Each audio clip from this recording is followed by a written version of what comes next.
Hola, muy buenos días. Esta es nuestra sesión número 14 ya, que está destinada a la discusión de los capítulos 17 y 18 del libro El Leviatán de Thomas Hobbes. Empecemos sin más retraso a enunciar los contenidos que en el capítulo 17 y 18 serán considerados para el examen. Enuncio, no desarrollo, porque los desarrollaremos a partir de sus preguntas si es el caso en nuestras clases, sino que enuncio, indico los aspectos que son muy importantes a tomar en cuenta. El inicio del libro del capítulo 17 es muy importante porque plantea qué es el Estado y cuál es el fin del Estado. ¿Por qué se crea un Estado? ¿Para qué se crea un Estado? Estamos hablando del primer párrafo en la primera línea donde uno puede leer lo siguiente. El Estado es una restricción que los hombres introducen sobre sí mismos con el fin de cuidar su propia conservación. El Estado es una restricción que los hombres introducen sobre sí mismos con el fin de cuidar su propia conservación. Podríamos decir, si lo sintetizáramos más, el Estado es una autorrestricción creada para conservar la vida de las personas que van a entregar el Estado. El Estado no es una creación natural, el Estado no desciende del cielo, el Estado es por lo tanto una creación artificial. Habíamos dicho ya en clases anteriores que artificial quiere decir política, política quiere decir civilizatoria, y en este caso Hobbes, todavía para hacerlo más evidente, para hacer más notable la artificialidad del Estado, nos dice es una autorrestricción, una autocreación con el objeto de salvaguardar la vida.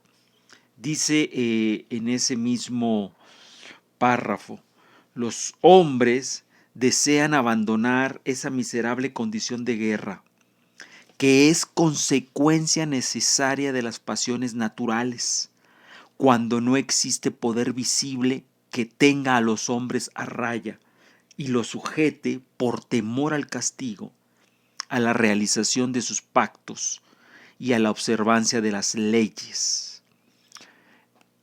Es muy claro lo que está planteando aquí Hobbes y muy interesante, muy intrigante. Dice, las personas, como consecuencia necesaria de sus pasiones naturales, viven en un estado de guerra. La salida a ese estado de naturaleza es la creación de un poder artificial, de un poder visible que tenga a raya a los hombres y los sujete por temor al castigo, a realizar los pactos y a observar las leyes. Esta idea, que es muy profunda, Hobbes la seguirá desarrollando a lo largo de todo este capítulo 17. Sin el temor a un determinado poder que motive su observancia, no alcanzan las leyes naturales, de lo que nos está diciendo Hobbes. Necesitamos crear un poder que nos atemorice, un poder al que temamos, porque sin ese poder confiar en que las solas leyes naturales bastarán es un error.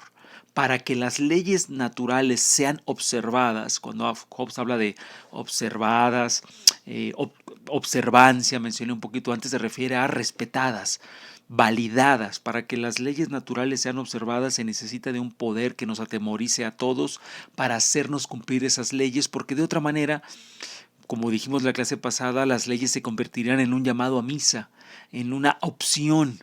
Y precisamente lo que necesitamos, dice Hobbes, es que no sea opcional el cumplimiento de la ley, sino que cumplamos la ley por el temor a un poder. Los pactos que no descansan en la espada no son más que palabras, sin fuerza para proteger al hombre. Así, a pesar de las leyes de naturaleza, si no se ha instituido un poder que motive su observancia, las leyes se desobedecen. Vuelvo a la figura metafórica que usó, los pactos que no descansan en la espada. Es una imagen, es una figura metafórica para decir los pactos no pueden descansar solo en la palabra, tienen que descansar en la espada, que es una imagen del poder, de la capacidad del poder para hacernos obligar, los pactos en los que descansa el orden social. En la página 100, bueno, cada quien tiene su propia edición, pero en lo que sería para mí la segunda página el final, la segunda y la tercera página de hecho del capítulo 17, hay un fraseo, un párrafo muy claro de esta necesidad de las leyes. Dice lo siguiente: si pudiéramos imaginar una gran multitud de individuos concordes en la observancia de la justicia y de otras leyes, pero sin un poder común para mantenerlos a raya, podríamos suponer igualmente que todo el género humano hiciera lo mismo, y entonces no existiría ni sería preciso que existiera ningún gobierno civil o Estado en absoluto, porque la paz existiría sin sujeción. Recuerden que este párrafo empezó diciendo, si pudiéramos imaginar. Hobbes se va a dedicar en este capítulo a demostrar, bajo su argumentación, que es imposible encontrar una comunidad de hombres humana donde la paz pudiera existir sin sujeción a un poder, donde por el solo hecho de la autoobligación sagrada, es decir, sin el temor a un poder, sin el miedo a la consecuencia de no violar una ley, solamente por plena conciencia una comunidad pudiera vivir en paz. Dice Hobbes, si lo pudiéramos imaginar, pero es para mí inimaginable, porque los hombres tienen tal naturaleza que para vivir en paz necesitan sujetarse a un poder que los atemorice y les obliga a cumplir las leyes. Donde esto no existe, la falta de leyes, la falta de poder al que temer, provocaría para Hobbes guerra, estado de naturaleza. Luego dice, razones por las que la humanidad tiene una sociabilidad más conflictiva que la de las abejas y las hormigas. Hay 6 razones, no las voy a desarrollar aquí, solo estoy indicando que hay 6. Las 6 son materia de examen, hay que revisarlas, hay que tratar de tenerlas claras. Lo que me importa es la comparación que hace Hobbes. Habíamos dicho en la clase anterior que para Hobbes el ser humano no era un animal gregario, no era un animal social, no era un animal que por su propia naturaleza viviera feliz y pacíficamente en sociedad, sino todo lo contrario, que nuestra sociabilidad es difícil, conflictiva, porque nos movemos por pasiones, nos movemos por la competencia, nos movemos por la desconfianza, por la búsqueda de gloria, por el deseo de dominar al otro. Y entonces Hobbes llega a decir en este párrafo muy divertido, nuestra sociabilidad es muchísima peor que la de las abejas y la de las hormigas, muchísimo más conflictiva, muchísima más difícil que lo que puede ser la de las abejas y la de las hormigas, y da 6 razones para explicar por qué la sociabilidad humana, precisamente cuando no está sometida por un poder al que todos teman, es una sociabilidad que para Hobbes degenera en guerra, degenera en conflicto, degenera en asesinato, que es de lo que Hobbes está hablando. Un conflicto que supone la violencia extrema que lleva a una muerte violenta y prematura. ¿Cómo automantenernos a raya entonces y dirigir nuestras acciones hacia el beneficio colectivo? La gran pregunta es si sin leyes y dejados a nuestra propia conciencia, aquello degenera en estado de naturaleza, ¿cómo salir de ahí? ¿Qué implicaría? ¿Cómo automantenernos, autorrestringirnos, autoconstreñirnos para quedarnos a raya y entonces dirigir nuestras acciones hacia el beneficio colectivo? La respuesta que dará Hobbes será precisamente el Estado. Dice Hobbes: conferir todo su poder y fortaleza a un hombre o a una asamblea de hombres, todos los cuales por pluralidad de votos puedan reducir sus voluntades a una voluntad. Esto equivale a elegir un hombre o una asamblea de hombres que represente su personalidad y que cada uno considere como propio y se reconozca a sí mismo como autor de cualquier cosa que haga o promueva quien representa su persona, en aquellas cosas que conciernen a la paz y la seguridad comunes. Esto es algo más que consentimiento o concordia, es una unidad real de todo ello en una y la misma persona, instituida por pacto de cada hombre con los demás. La multitud así unida en una persona se denomina Estado. Esta es la generación de aquel gran Leviatán, o más bien de aquel Dios mortal al cual debemos, bajo el Dios inmortal, nuestra paz y nuestra defensa.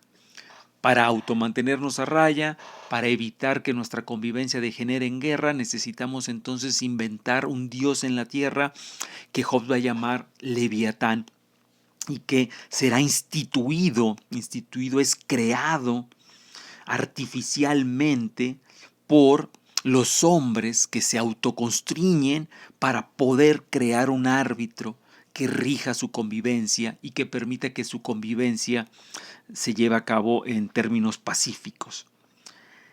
Después de esta definición de lo que sería el origen, la causa misma del Estado, en esa misma página Hobbes define la esencia del Estado de la siguiente manera: una persona de cuyos actos una gran multitud, por pactos mutuos realizados entre sí, ha sido instituida por cada uno como autor, al objeto de que pueda utilizar la fortaleza y medios de todos, como lo juzgue oportuno, para asegurar la paz y defensa común. Objetivo del Estado: asegurar la paz y la defensa común. Ese es el fin último, el fin más importante. Mecanismo de creación del Estado: un pacto donde los hombres ceden sus derechos, se autoconstriñen al ceder sus derechos, para, mediante esta cesión de derechos, crear, instituir una figura, un ente artificial que llamarán Estado, que al quedar instituido con todos estos derechos, será un poder tan fuerte que todos lo temamos y al cual hemos consentido crear. Consentido. Hay consentimiento. El autoconstreñimiento supone ese consentimiento en aras de conseguir una situación de mayor seguridad. Las personas cederían sus libertades y sus derechos naturales para no quedarse sin ellos, sino empezar a ser regidos bajo derechos y atribuciones políticas, que son los derechos y las atribuciones que el soberano es en Hobbes el sinónimo de Estado, el soberano reconocerá. Finalmente, el poder soberano, dice Hobbes, se alcanza por dos conductos. Y este es otro tema que aquí solo indico, no voy a desarrollar, lo indico para que lo revisen con calma sabiendo que va a ir en el examen. Dos conductos para instituir un poder soberano. El primero de ellos es por institución y el segundo de ellos es por adquisición. Les pido que revisen con atención eso y que tengan clara la diferencia. Pasamos ahora al libro 18. En el libro 18, titulado De los derechos de los soberanos por institución, fíjense lo lógico y continuo que es Hobbes. Cerró el libro 17 diciendo que había dos tipos, dos formas de creación del Estado. Uno por institución, número dos por adquisición. Ahora el siguiente capítulo lo va a dedicar a los derechos del soberano por institución. ¿Cuándo un Estado es instituido? Dice Hobbes, primera línea, si esa fuera una pregunta del examen, por ejemplo, ¿cuándo un Estado es instituido? La respuesta está en el primer párrafo del capítulo 18. Dícese que un Estado ha sido instituido cuando una multitud de hombres convienen y pactan cada uno con cada uno, que a un cierto hombre o asamblea de hombres se le otorgará por mayoría el derecho de representar a la persona de todos, es decir, de ser su representante. A veces las palabras que usa Hobbes pueden ser medias, a veces no enredadas, pero a veces de tan lógicas pueden implicar digámoslo así, un desafío, captar su sentido, su imagen. Si tuviéramos que decir esto que acabo de leer de una forma más simple, recuerden lo que acabamos de mencionar. La institución del Estado para Hobbes nace del pacto. También podemos decir el convenio, incluso podemos decir el contrato, por supuesto, que las personas sostendrían entre sí para, mediante la cesión de sus derechos, crear una figura, un tercero involucrado, un ente que estaría por encima de los individuos, que se convertiría en un poder soberano para vigilar los actos de sus súbditos a fin de que se preserve el orden. Recuerden ustedes que Hobbes está relacionado con esto que vimos en una clase ya anterior, que era el contractualismo, la idea de que el Estado mismo es el fruto de un contrato social. ¿Contrato social entre quién? Pues entre los individuos, las personas, los ciudadanos que convienen, pactan en crear un Estado para que el Estado se encargue de su seguridad.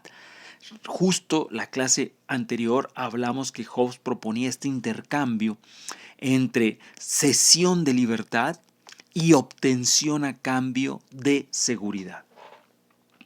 De esta institución, dice Hobbes, derivan los derechos del poder soberano conferidos por el consentimiento del pueblo. Aquí es muy importante, uno, la lógica de la institución del Estado, es decir, de la creación del Estado a partir de un convenio, un pacto, un contrato entre los individuos. De ahí derivan los derechos del poder soberano. El poder soberano es el Estado.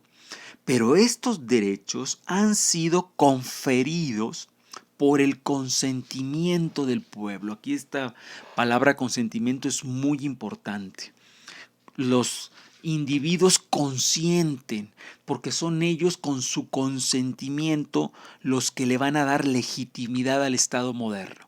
Esta parte es muy interesante porque si bien Hobbes es un autor absolutista, finalmente por la época que le toca vivir es ya un absolutismo moderno. La modernidad en Hobbes radica en tener claro que ese Estado no puede ser un déspota arbitrario al que no le interese en absoluto la opinión de sus gobernados. Al contrario, es un Estado que debe ser fuerte precisamente porque ha ganado el consentimiento del gobernado.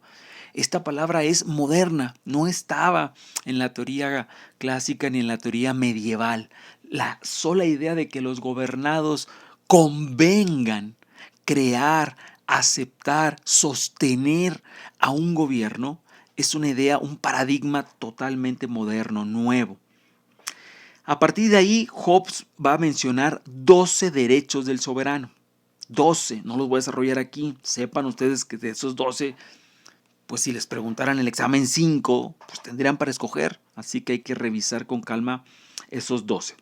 Luego de eso, van ustedes a observar, después de que se desarrollan esos 12 derechos, va a venir una evaluación sintética de esos 12 derechos. Se desagregaron los 12 derechos, se explicaron uno a uno y luego Hobbes va a ser como un cierre donde nos va a decir, estos derechos son incomunicables, inseparables e indivisibles. Es decir, o los tiene todos el soberano o no tiene ninguno.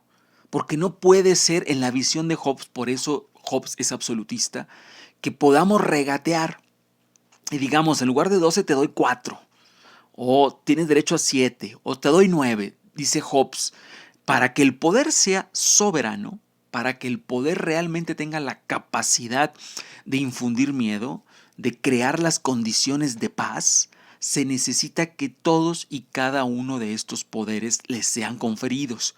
y que estos poderes se entiendan como inseparables, indivisibles. En una clase anterior hablamos de cómo el absolutismo implicaba la concentración del poder.